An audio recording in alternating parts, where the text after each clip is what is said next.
Good evening सगळ्यांना. माझा आवाज ऐकायला येतोय? चॅटबॉक्सवर रिप्लाय करा.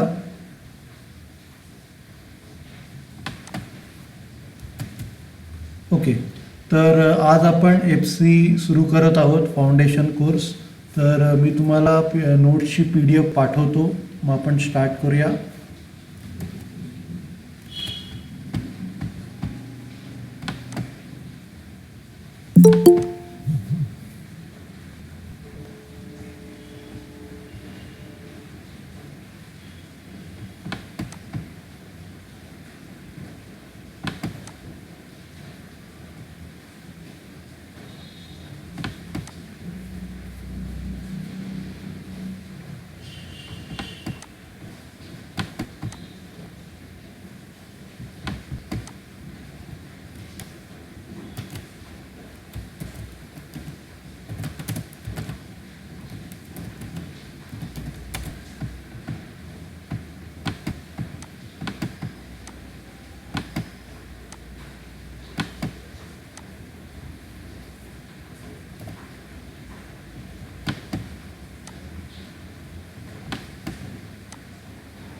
ओके.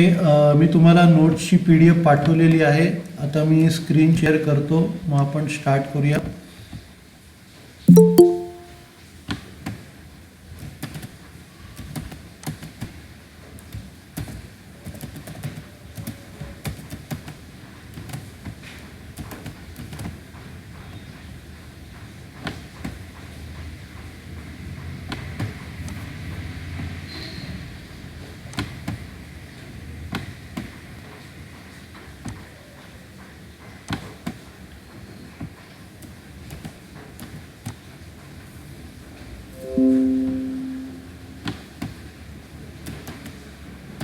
ओके, सगळ्यांना स्क्रीन दिसतंय का? चॅटबॉक्सवर लिहा.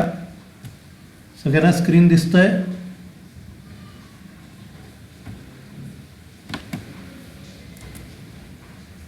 ओके, तर आपण स्टार्ट करूया फाउंडेशन कोर्स.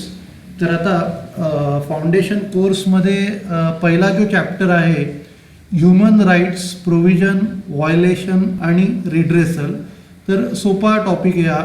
ह्युमन राईट्स म्हणजे मानव अधिकार, म्हणजे आपल्या ॲज अ ह्युमन बिंग आपण माणूस आहोत, तर मानवाचे काय काय अधिकार आहे त्याच्याशी रिलेटेड आहेत, त्याच्या प्रोव्हिजन्स काय काय आहेत, आणि जर समजा त्याचं काय व्हायोलेशन झालं, त्याचा काय प्रॉब्लेम झाला, तर तिकडे त्याचं सोल्युशन कसं काढायचं, रिड्रेसल. तर या सगळ्या गोष्टी या टॉपिकमध्ये आहेत. तर त्याच्यातला जो पहिला क्वेश्चन आहे तो आहे introduction and types of human rights. म्हणजे आपण थोडक्यात इंट्रोडक्शन त्याचं करून घेणार आहोत. त्याच्यानंतर इंट्रोडक्शन त्याचं थोडं आपण करून घेणार आहोत. त्याच्यानंतर त्याचे काय काय टाईप्स आहेत ते आपण बघणार आहोत. तर आपण स्टार्ट करूया.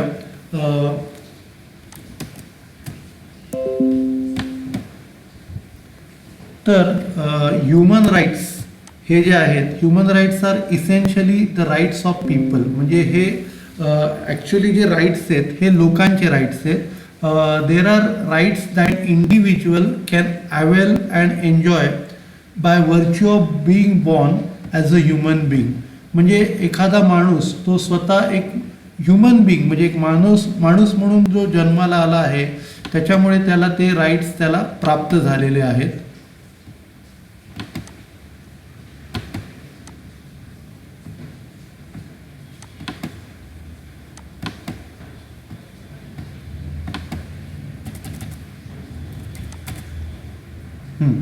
तर ॲज अ ह्युमन बिंग तो जन्माला आला आहे म्हणून त्याला जे राईट्स प्राप्त झालेत त्याला आपण ह्युमन राईट्स म्हणतो.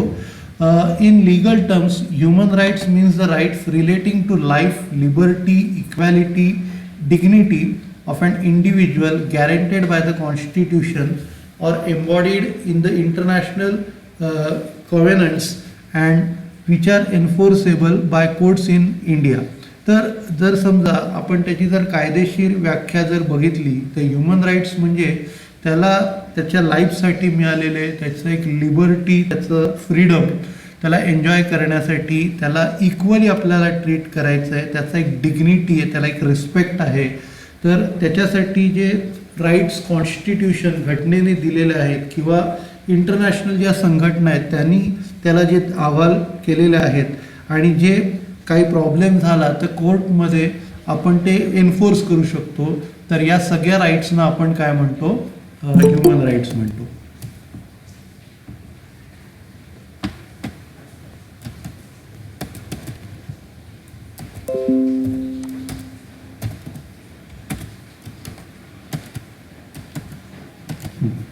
तर the universal declaration of human right defines human rights as rights derived from the inherent dignity of human persons. म्हणजे आत्तापर्यंत पिढ्यानपिढ्या चालत आलेले जे राईट्स आहेत तर त्याला आपण ह्युमन राईट्स म्हणतो. असं हे युनिव्हर्सल ही व्याख्या आहे, जगमान्य ही व्याख्या मानली जाते.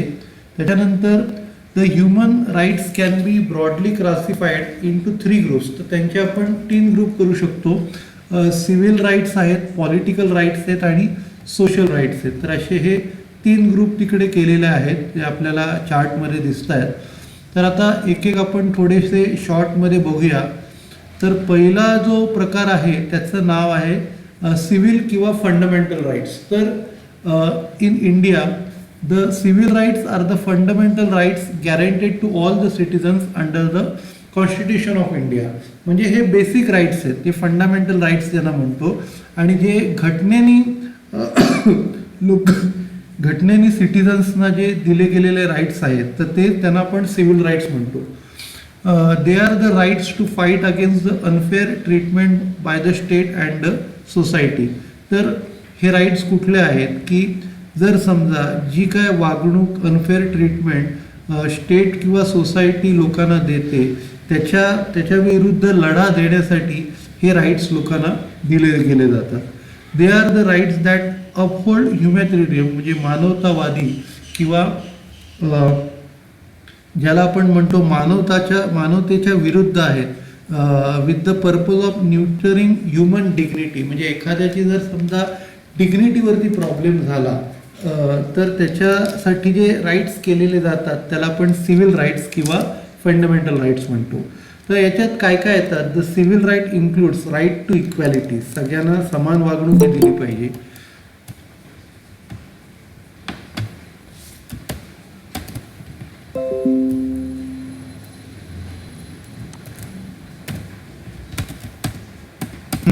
तर मी तुम्हाला काय सांगत होतो की याचे राईट्स काय काय. तर पहिलं म्हणजे राईट टू इक्वॅलिटी, सगळ्यांना समान राईट दिला पाहिजे. Right to freedom of speech म्हणजे एक आपण म्हणतो बोलण्याचा अधिकार, तर तो सगळ्यांना दिला पाहिजे. अँड एक्सप्रेशन, त्याचे जे काही व्ह्यूज असतील ते मांडण्याचा त्याला हक्क आहे.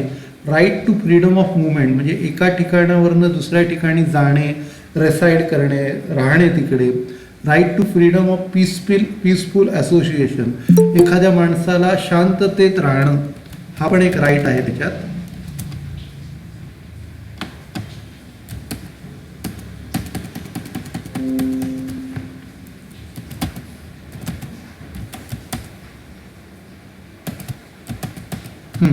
तर शांततेत राहण्याचा पण राईट आहे. त्याच्यानंतर right to freedom of religion म्हणजे त्यांना त्यांचा रिलिजन, आपण हिंदू आहोत, मुस्लिम आहोत, आपला राईट तो रिलिजनचा आहे तो पण त्यांना हे करण्याचा अधिकार आहे. राईट टू फेअर ट्रायल म्हणजे एखादी गोष्ट त्यांना वापरून पाहण्याचा अधिकार आहे. राईट टू प्रायव्हसी, ज्याला काही गोष्टी आपल्याला प्रायव्हेटमध्ये करायच्या असतात त्याही त्याला करायचा अधिकार आहे. राईट टू लाईफ, जगण्याचा अधिकार आहे.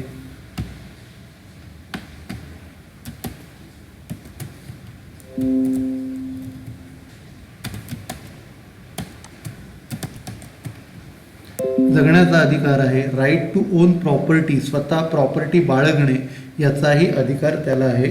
तर हे जे सगळे राईट्स आहेत हे सिव्हिल किंवा फंडामेंटल राईट्समध्ये येतात. नंतर दुसरा जो प्रकार आहे तो आहे पॉलिटिकल राईट्स. तर political rights are guaranteed only to citizens of the state. तर ते फक्त राज्यात राहणाऱ्या लोकांनाच मिळतात.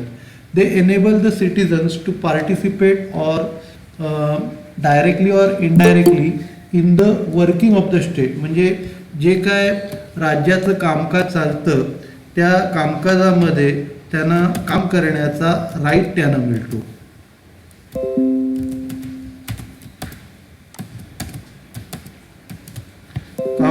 कामकाजामध्ये पार्टिसिपेट किंवा काम करण्याचा त्यांना राईट मिळतो. They enable the citizen to participate directly or indirectly in the working of the state. हे झालं. नंतर these rights enable citizen to live in a society with law and order. तर या कायद्यांमुळे आपण एक लॉ अँड ऑर्डर म्हणजे कायदा आणि सुव्यवस्था याच्यात आपण सोसायटीमध्ये राहू शकतो. The political rights can be classified as civil rights as they ensure freedom to live in the society. तर यांना आपण सिव्हिल राईट्स म्हणून आपण म्हणतो की जेणेकरून आपण स्वतंत्रपणे सोसायटीमध्ये राहू शकतो. Some of the political rights include right to nationality, right to criticize the government, right to hold public office, right to vote, right to represent or stand in election etc. तर याच्यात राईट कुठले कुठले येतात? Nationality म्हणजे मी Indian आहे, ती Indian असण्याची right बाळगणे.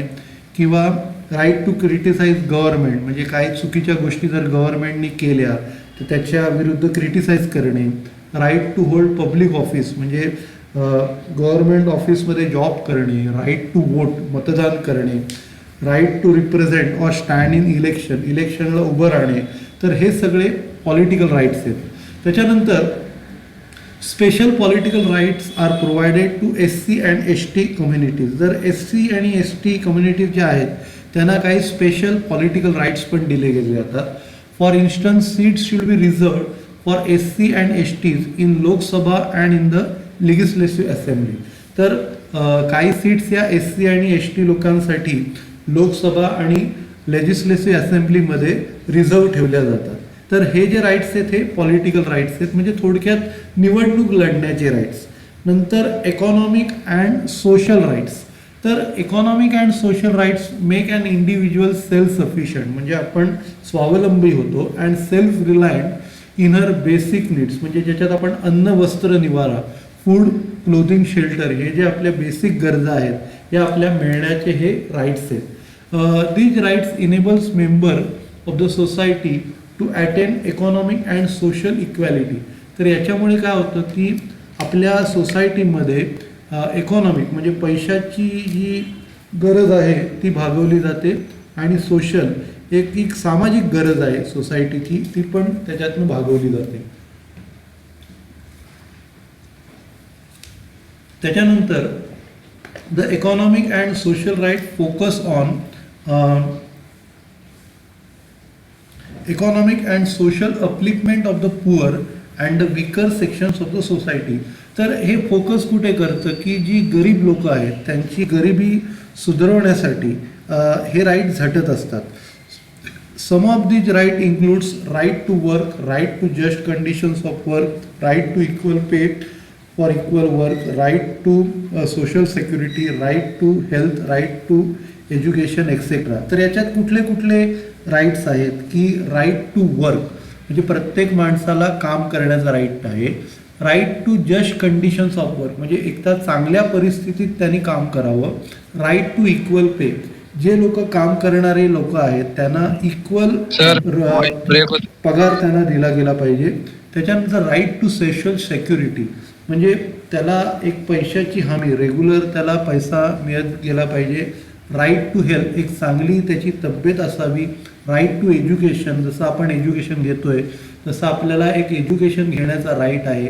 तर हे सगळे राईट इकॉनॉमिक आणि सोशल राईटमध्ये येतात. त्याच्यानंतर normally persons belonging to SC community are called Dalit. तर जे SC कम्युनिटीचे लोक आहेत त्याला आपण दलित म्हणून म्हणतो. तर दलित हा शब्द संस्कृत वर्ड दल या शब्दापासून घेतला आहे, म्हणजे त्याचा अर्थ ब्रोकन.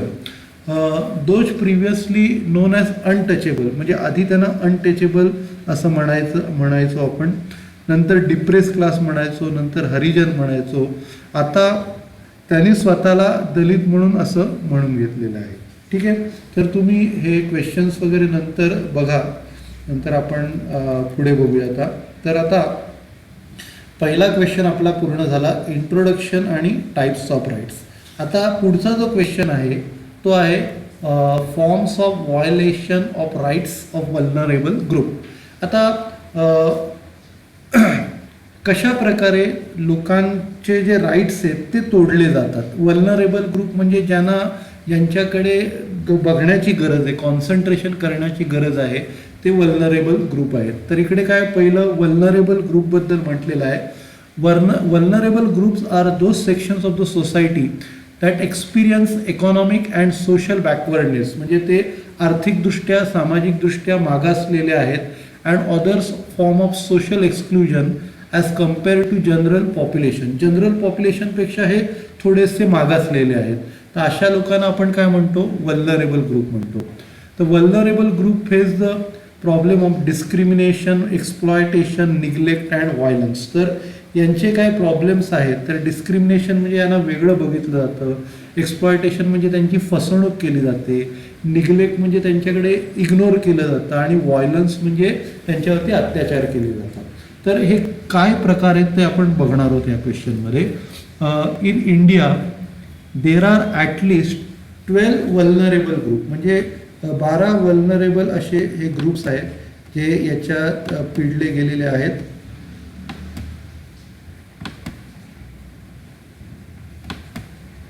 तर आपण त्याचे जे काय त्यांच्यावरती त्रास दिला जातो हा त्रासाबद्दल आपण इकडे बघणार आहोत.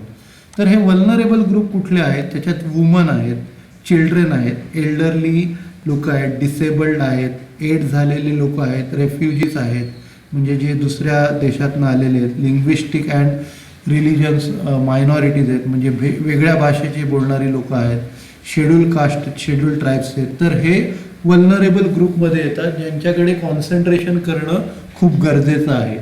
The vulnerable groups are treated unfairly by some of the members of the general society. तर काही जनरल सोसायटीची लोक यांच्याकडे अनफेअरली यांना ट्रीटमेंट देतात. There are shocking acts of communal violence, म्हणजे एक शॉकिंग इन्सिडन्स यांच्यावरती होतात की त्यांच्यावरती अत्याचार केले जातात, त्यांच्या मुलांवर अत्याचार केले जातात, त्याच्यानंतर स्त्रियांवरती येणारे अत्याचार आहेत. तर हे कशामुळे होतं की आपले जे कायदे आहेत हे कायदे व्यवस्थितरित्या त्याच्यावरती लादले गेले नाहीत. पुअर गव्हर्नन्स आहे, गव्हर्नमेंट त्याच्यावरती तोड काढत नाही. आणि चीप पॉलिटिक्स, तर आपल्याकडे पॉलिटिक्स ही जी गोष्ट आहे ही खूप चीप आहे, म्हणजे एक फालतू राजकारण इकडे केलं जातं. तर याच्यामुळे या लोकांना त्रास भोगावा लागतो. The unfair treatment leads to vulnerable group can take a different forms such as. आता एक एक फॉर्म्स आपण बघणार आहोत. तर पहिलं म्हणजे डिस्क्रिमिनेशन, भेदभाव ज्याला आपण म्हणतो. It refers to unjust or unequal treatment of different categories of people on ground of race, religion, age, gender, economic status आणि so on. तर हे भेदभाव कशा प्रकारे केले जातात की लोकांच्या रेस, त्यांचा रंग वेगळा आहे, त्यांची जात वेगळी आहे, त्यांचं वय वेगळं आहे, जेंडर वेगळं आहे, इकॉनॉमिक स्टेटस ते मागासलेले आहेत. तर याच्या दृष्टीने भेदभाव केला जातो. For instance in India, in some society girls are given unjust treatment, म्हणजे काही वर्गांमध्ये मुलींना एक खराब ट्रीटमेंट दिली जाते as compare to boys. In terms of काही समाजामध्ये लोक आपल्या मुलींना अनजस्ट त्यानं कमी खायला देतात, एज्युकेशन कमी देतात, फॅसिलिटीज कमी देतात. तर मुलींवरती त्यांचे सख्खे आई वडील एक खराब प्रकारे ट्रीटमेंट देतात. तर म्हणजे ही खूप लाछेदार गोष्ट आहे. तर दुसरा प्रकार आहे डेप्रिवेशन, म्हणजे काही जे फॅसिलिटीज आहेत ते त्यांना कमी प्रमाणात मिळतात. It refers to lack of basic resources and facilities which are necessary for a pleasant life, such as enough money for food, clothing and shelter or for good living condition. तर काही गोष्टी त्यांना कमी प्रमाणात दिल्या जातात.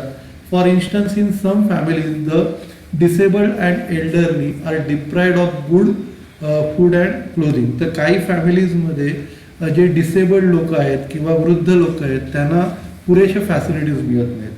त्याच्यानंतर तिसरा प्रकार आहे एक्सप्लॉयटेशन. तर एक्सप्लॉयटेशनमध्ये त्यांना फसवलं जातं.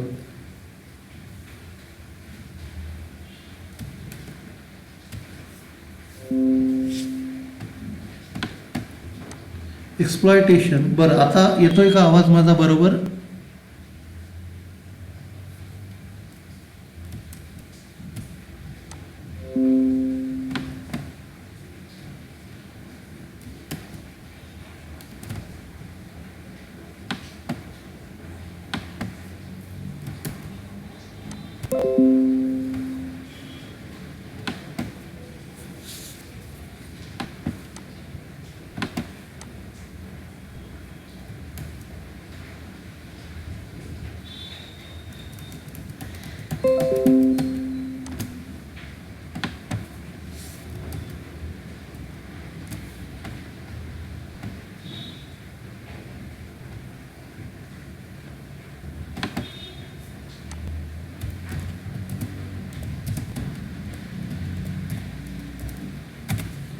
आता माझा आवाज बरोबर येतोय का? चॅटबॉक्सवर रिप्लाय करा.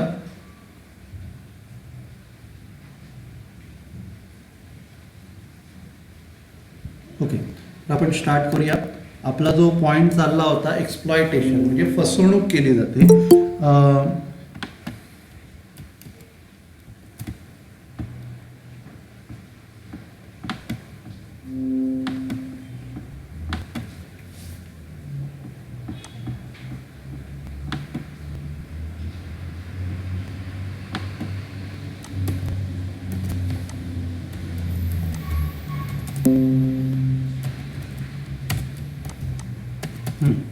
तर एक्सप्लॉयटेशन म्हणजे फसवणूक केली जाते. It refers to an action of treating someone unfairly in order to benefit from their work. म्हणजे त्यांच्याकडनं काही बेनिफिट घेण्यासाठी त्यांना अनफेअर ट्रीटमेंट दिली जाते.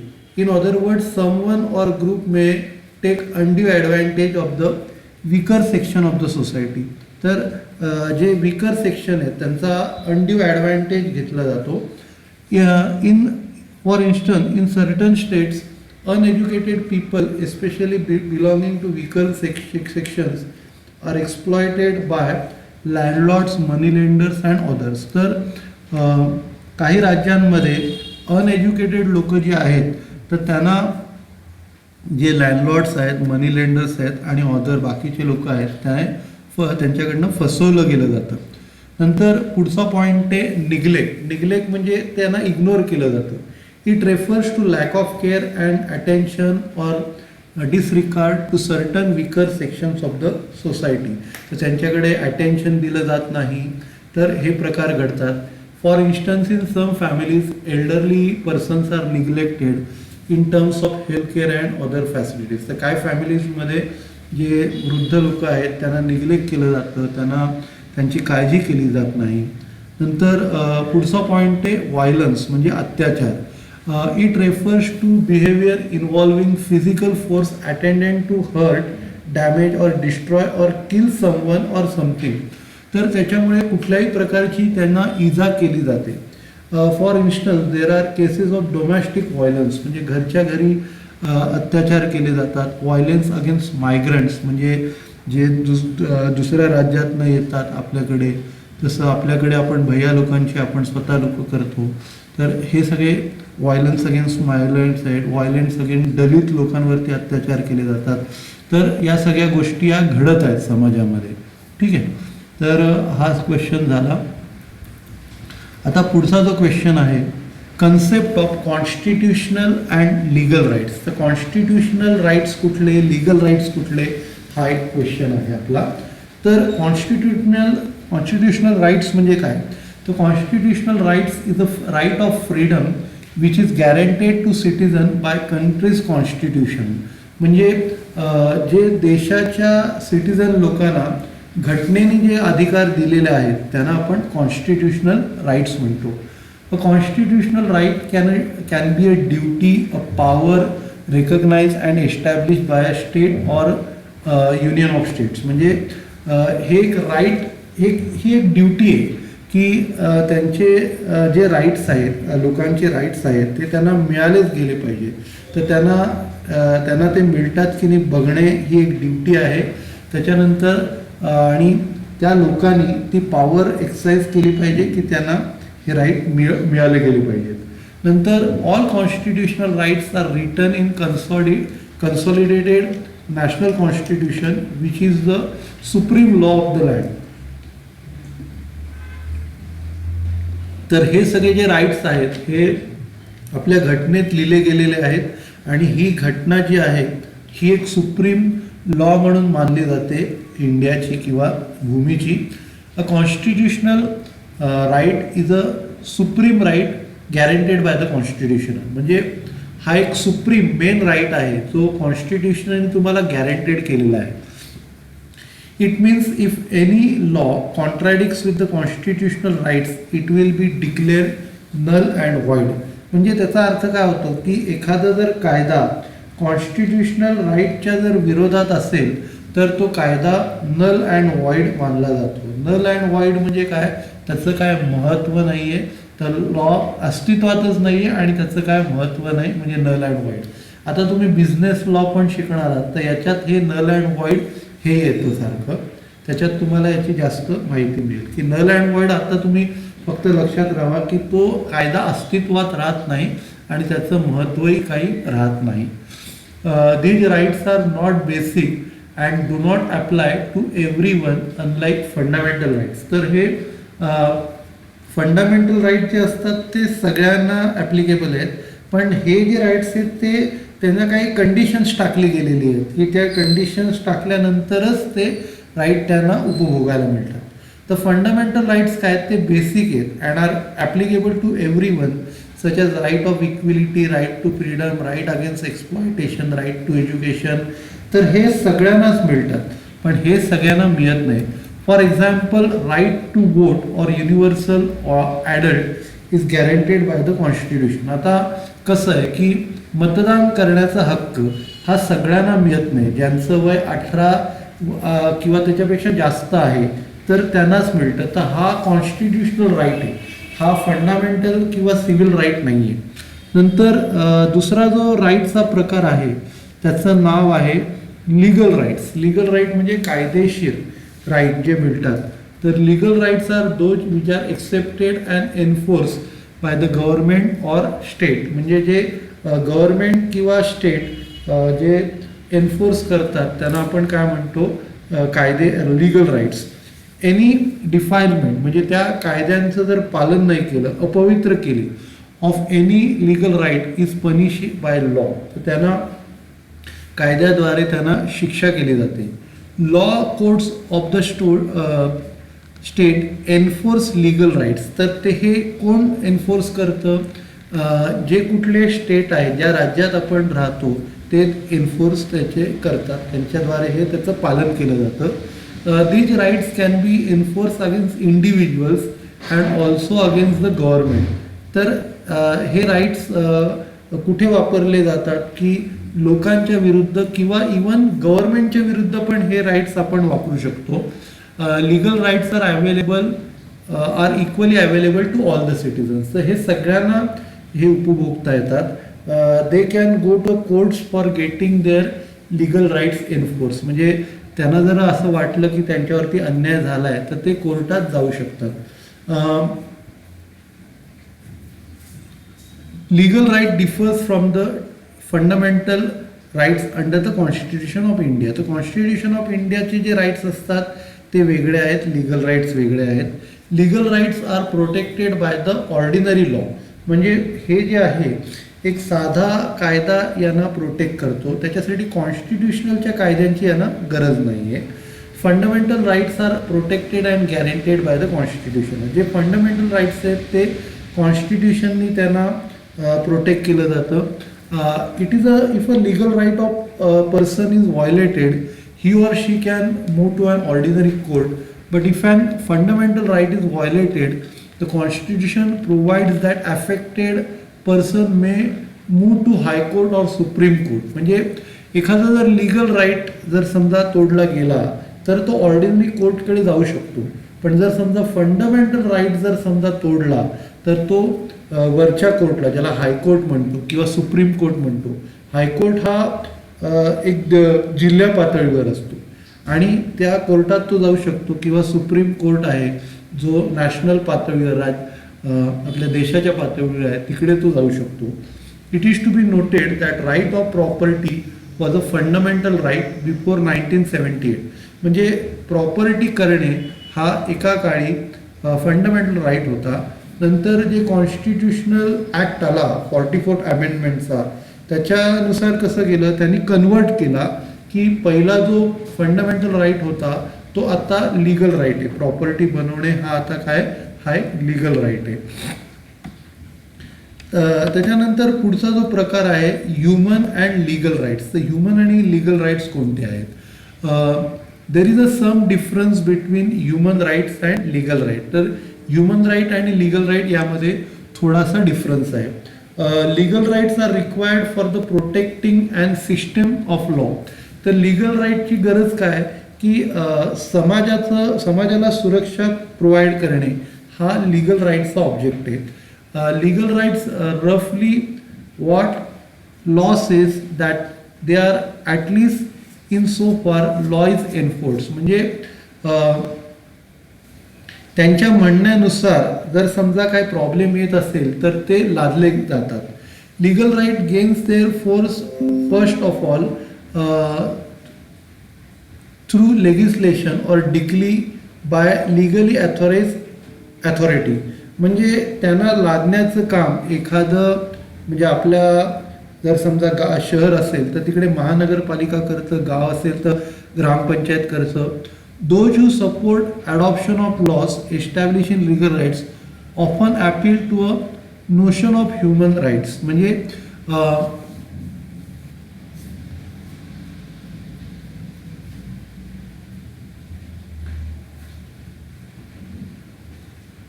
हं. तर जर समजा एखाद्या माणूस जर यांना जर ॲडॉप्ट करतो तर त्यांना अपील करता येते की ह्युमन राईट्स त्यांचा तोडला गेला आहे, त्यांना अपील करता येते. नंतर पुढचा क्वेश्चन आहे शेड्यूल कास्टचा.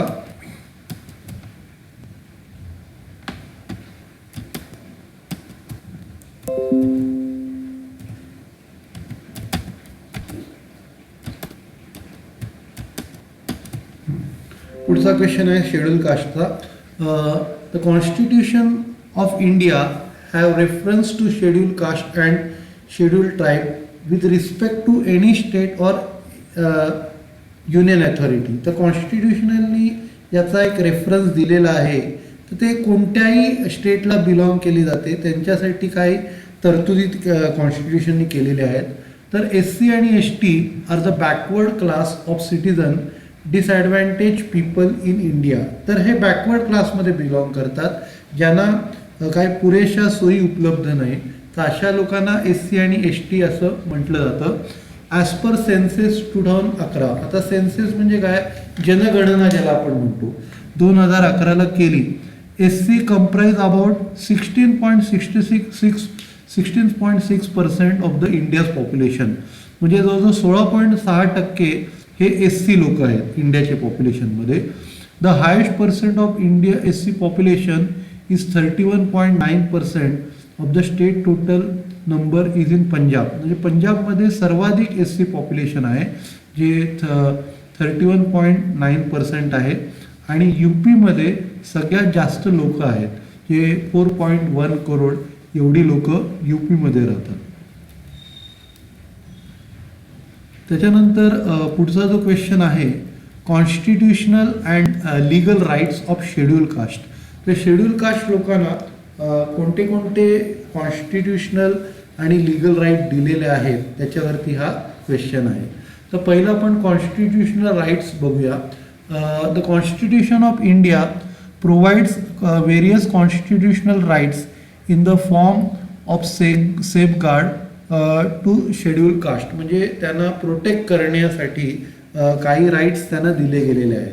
तर ते कोणते कोणते, तर ते आहेत social safe regards, economic safe regards, educational and cultural safe regards, political safe regard, service safe regards आणि अदर सेफ रिगार्ड. तर हे 6 प्रकारचे राईट्स त्यांना दिलेले आहेत. तर ते आपण बघूया. तर पहिला जो प्रकार आहे तो सोशल सेफ रिगार्ड्स. तर सोशल सेफ रिगार्डमध्ये काय, त्याचं आर्टिकल 15 आहे कॉन्स्टिट्यूशनचं. तर article 15 of the constitution of India provides for social equal access to public places. म्हणजे कुठल्याही पब्लिक प्लेसमध्ये जायला त्यांना समान अधिकार आहे. It includes article 15 subsection 1 states that state should not discriminate any citizen on ground of religion, race, caste और sex और प्लेस ऑफ बर्थ. म्हणजे त्यांच्यामध्ये भेदभाव त्याने करायला नाही पाहिजे की रिलिजनच्या ह्याच्यात, रेसच्या ह्याच्यात, कास्ट, सेक्स किंवा कुठे जन्माला आला आहे त्याच्यावरती त्यांच्यावर भेदभाव केला नाही पाहिजे. नंतर article 15 subsection 2 state that every person should have equal access to public places like public park, museum, wells, bathing guard, temples etcetera maintain out of state funds. म्हणजे ज्या काय पब्लिक जागा आहेत तर त्यांना जाण्याचा अधिकार आहे. नंतर article 17 of the constitution of India has abolish the practice of untouchability. म्हणजे अछूतपणा जो होता तो आर्टिकल 17नी काढलेला आहे. Practice of untouchability is an offence. तर आता तसं जर केलं गेलं तर हा गुन्हा मानला जातो. Doing so is punishable by law. आता त्याला शिक्षा केली जाते. नंतर इकॉनॉमिक सेफ रिगार्ड्स. तर इकॉनॉमिक सेफ रिगार्ड्स म्हणजे त्यांना पैसे आपण दिले पाहिजे किंवा आर्थिकदृष्ट्या त्याला सबळ बनवलं गेलं पाहिजे. Article 23 provides for abolition of traffic in human beings. आता ट्रॅफिक म्हणजे त्यांना एका काळी आपण गुलाम केलं जायचं, तर याच्यावरती हा लॉ आहे आणि त्याला बेगट आपण म्हणतो. Force labour usually without payment और बाउंडेड लेबर और फॉर्म्स और फोर्स लेबर. म्हणजे कुठल्याही प्रकारची गुलामी याच्यात येते. तर बेगट काय, which was practice by the landlord and declared as a crime and punishable by law. म्हणजे जबरदस्ती लोकांना कामाला लावणे. तर आता तो एक गुन्हा मानला जातो आणि त्याला शिक्षाही केली जाते. Although there is no specific mention about SC and ST in the article, but majority of the force labour in certain states come from SC and ST. तर याच्यात असं SC आणि ST असा कुठे आर्टिकलमध्ये उल्लेख केला नाही आहे, पण जे मेजॉरिटी लोक अशा प्रकारे ज्यांना काम करायला लावलं जातं ते SC आणि ST कॅटेगरीले असतात. Therefore this article has significance for SC. त्याच्यामुळे त्यांना SC लोकांना महत्त्व दिलं गेलं आहे. According to an estimate 87% of the bounded labours belong to SC आणि ST. तर एक एस्टिमेट काढला तर जे बाउंडेड लेबर्स आहेत हे 87% SC आणि ST आहेत. Article 24 states no child below the age of 14 will be employed to work in any factory or mine or engage in or any other hazardous employment. तर article 24च्या नुसार कुठलाही 14 वर्षाच्या खालील मुलाला आपण कुठेही कामाला लावू शकत नाही, कुठल्या फॅक्टरीमध्ये किंवा कुठल्या खाणीमध्ये किंवा हॅझर्डस एम्प्लॉयमेंट जिथे रिस्क आहे तर तिथे आपण कामाला लावू शकत नाही. Although there is no special mention about SC in this article, but majority of the child labor in certain states come from SC. तर इथे पण SC असा कुठे उल्लेख नाही केलेला आहे, पण मेजॉरिटी जे चाइल्ड लेबर म्हणून काम केलं जातं ते SC कम्युनिटीचे असतात. Therefore this article has significance for SC. त्याच्यानंतर educational and cultural safe regards. The Article 15 subsection 4 empowers the state to make any special provision for the advancement of backward classes of citizens including SC ST. तर हे जे article आहे एक special powers देतं की त्यांचा समाज सुधारवण्यासाठी जे काय तरतुदी करायला पाहिजे त्या त्यांना दिल्या गेल्या आहेत. Under article 15 subsection 4 government can reserve seats or provide fee concession for backward class of citizen in state runs institutional or institutional receiving aids from the state. तर गव्हर्नमेंट त्यांच्यासाठी काही सीट्स ठेवतं बॅकवर्ड क्लाससाठी आणि ज्या संस्था गव्हर्नमेंट चालवतं किंवा गव्हर्नमेंटचे फंडिंग त्यांना मिळतं तर त्या तिथे फीमध्ये त्यांना थोडं कन्सेशन दिलं जातं. Article 15 subsection 5 was introduced by the Constitution 93rd Amendment Act 2005 so as to bring private unaided institution into the ambit of the reservation. तर यांनी काय केलं, हा जो ॲक्ट कायदा गेला तर याच्यात अजून काही गोष्टी रिझर्वेशनसाठी या नोंदवल्या गेल्या. Article 46 of the Constitution provisions direct the states to protect the educational interest of the weaker section of the society, especially the scheduled caste and scheduled tribe. तर आर्टिकल 46 नुसार यांचा जो एज्युकेशन घेण्याचा राईट आहे हा प्रोटेक्ट केला जातो. Article 335 allows relaxation in the qualifying marks for admission in educational institute or promotion for SC आणि ST. तर यांना जे क्वालिफाईंग मार्क दिले जातात यांच्यामध्ये थोडंसं रेस्ट्रिक्शन ठेवलेलं आहे 335च्या सेक्शननुसार. नंतर पुढचा पॉईंट आहे political safe regards. The constitution of India provides reservation of seats for SC ST to local bodies, municipal corporation, panchayat of the state, union, territory, legislative assemblies of the states and Lok Sabha. तर काही seats त्यांच्यासाठी reserve ठेवलेल्या आहेत. Article 243 states that the state shall be reserved for SC and ST in the village panchayat and out of which seats 1/3 of the seats to be reserved for the women. म्हणजे काही seat SC आणि ST साठी village पंचायतमध्ये ठेवले जातात आणि त्याच्यापैकी 1/3 seat ज्या आहेत या लेडीजसाठी आहेत. Article 243T state that seats will be reserved for SC/ST in municipal council corporation, आणि त्याच्यापैकी 1/3 सीट्स आहेत या वुमनसाठी आहेत. म्हणजे पंचायत किंवा म्युन्सिपल कॉर्पोरेशन्स काउन्सिल्समध्ये यांच्यासाठी सीट ठेवलेले असतात. Under article 243D and 243T, the office of the chairperson in the village panchayat in the municipality should be reserved for SC/ST. तर याच्यानुसार चेअरपर्सनसाठी काही जागा ठेवलेल्या असतात विलेज पंचायतमध्ये. Article 330 state that seat should be reserve for SC/ST in the Lok Sabha. तर SC/ST लोकांसाठी काय सीट लोकसभेमध्ये आहेत. 332 नुसार स्टेट असेंब्लीमध्ये काही सीट्स आहेत. In the case of Lok Sabha and state assembly, the number of reserve seats in any state union territory for SC/ST shall be in proportion of population of ST/SC in state. म्हणजे ज्या प्रमाणात त्यांचं population आहे त्या प्रमाणात त्यांच्यासाठी त्या सीट ठेवल्या गेलेल्या आहेत. नंतर सर्व्हिस सेफ रिगार्ड्स. ठीक आहे, तर आपण इकडे लेक्चर संपूया. बाकीचं आपण पुढच्या लेक्चरला आपण डिस्कस करूया. तर इथे आपण लेक्चर संपूया. Okay, sir.